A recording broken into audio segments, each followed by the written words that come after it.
Hello everyone and welcome to my YouTube channel. I hope you've had a chance to look around and see the many videos I've made of piano music for students. But I wanted to talk to you today and see if I could clarify and help demystify all of the various piano repertoire series that I've created. I know it's a lot of books and it can get really confusing and really overwhelming to figure out the purpose of each series. So I'm hoping I can clear that up a bit. Okay, so the very first series I created was the Piano Repertoire series, which I created, I think it came out 95 to 97, something like that. And that's where there was the 3-book series, where we had the Baroque and Classical in one book, and then the Romantic and 20th Century in another book, and then a book of etudes. So the reason I wanted to have the 3 books when I created it was so that I'd have a lot of music. That was the main thing. I had a lot of students. I was seeing at least 40 students a week at that time, and I didn't want everyone playing the same music at the recital. I wanted a lot of choice. I wanted a lot of music. So I felt like I needed to put it, in 3 separate volumes to have enough repertoire to choose from. And I decided with that entire series that within each level, I would have the music in chronological order based on the birth date of the composer. So that's how it's arranged, okay?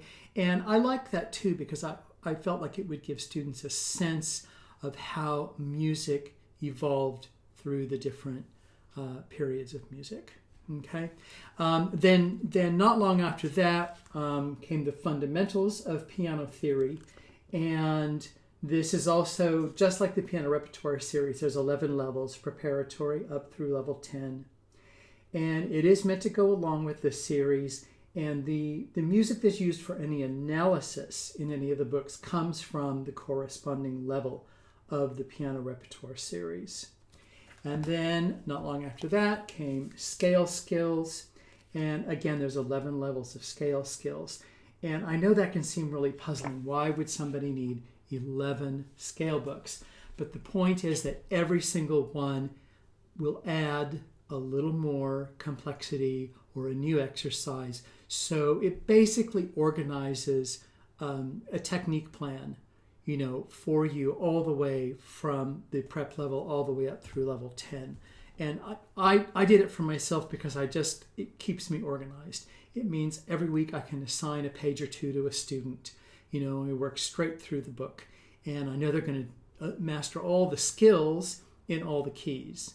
And once we've done that, we can go on to the next level, a new set of skills to master. And the skills add on. It's a scaffolding thing where what they've learned in one level isn't forgotten. It's used again, but something a little bit is added to it. And then you just, every time they get through a book, you go on to the next one. Then quite a number of years after that, I think about 10 years later, after all of that came out, I had felt for a long time that it would be useful to, rather than having the 3 separate books for the piano repertoire, to maybe have the option of having it all in one book. Just for some students, fewer books works better. So I just kind of had always felt as I was teaching with the 3 books, I thought just to have the option. So that's when I decided to do the Essential Piano Repertoire. And of course, I called it Essential because after using the original Piano Repertoire series for almost 10 years, there were certain pieces that I never would skip with students. You know what I mean? The ones I would always do. And so that's basically what I put in the Essential. Now, one of the big changes, though, with the Essential, it does have the Baroque and Classical and the Romantic and etudes in it, but it does not have the 20th century music by Kabalevsky and Khachaturian and Shostakovich and Bartók. And that is because in the years between the original Piano Repertoire series and the Essential series, international copyright laws changed. And the music that we were using all of the publishers, all of us were using for many, many years, like all those wonderful Kabalevsky pieces, etc., were now protected. They were no longer considered free to use or public domain.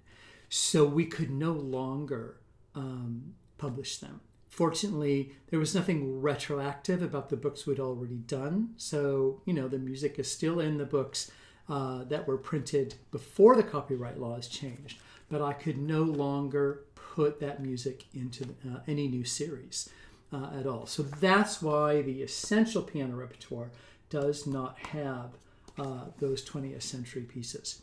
But like I say, it does have the Baroque, Classical, Romantic in here, and it's the essential ones. It's not every piece from the other series, but it is most of it, okay? And it is 11 levels, and the music within each level is arranged in chronological order based on the birth date of the composer.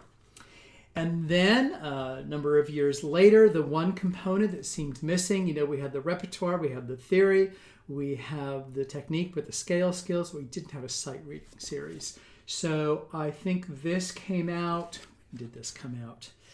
2019. So this is actually pretty new still. So even that's 10 years after the Essential Piano Repertoire. I've been doing this a long time. Anyway, this came out about 10 years after the Essential Repertoire. And again, there is one at every level, prep through 10. And the point of this one is that the music in each book is about 2 levels easier than the corresponding repertoire level, because you want music for sight reading that's easier than the repertoire you're playing, right? And I wanted to find music that was not known well. So I did a lot of digging around. I went through a lot of music in putting these together because I wanted it to be things that your students would not likely have already seen somewhere else. Okay, now the very newest series, and that is the Progressive Piano Repertoire. And there are 4 volumes of Progressive Piano Repertoire.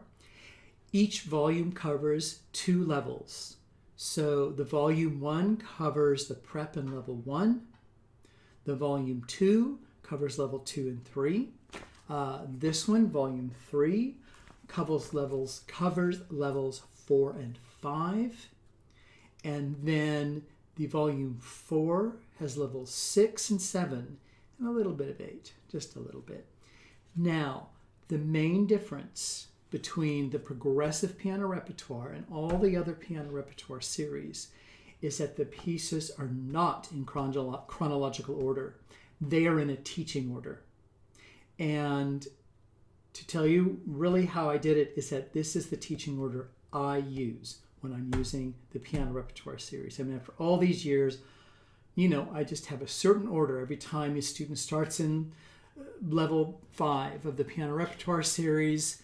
We're going to do the Orphan by Straybog as the first piece. You know what I mean? There's just certain things that I just gravitate towards at certain times. So in the 4 volumes of piano repertoire, that's what I've done. I've put them in the order that I prefer to teach them. Now, the other nice thing is that I have included a few pieces that were not in the other series. Some things by Mekapar. There is some Bartók in here as well. There's some Bartók that I can now use. So there's a nice mix in here of repertoire and a few things that aren't in the other series. But the main difference is that it's in a teaching order. It's not in chronological order. So, and because it covers 2 levels, these are books that are going to last a little bit longer. So it's just a different option.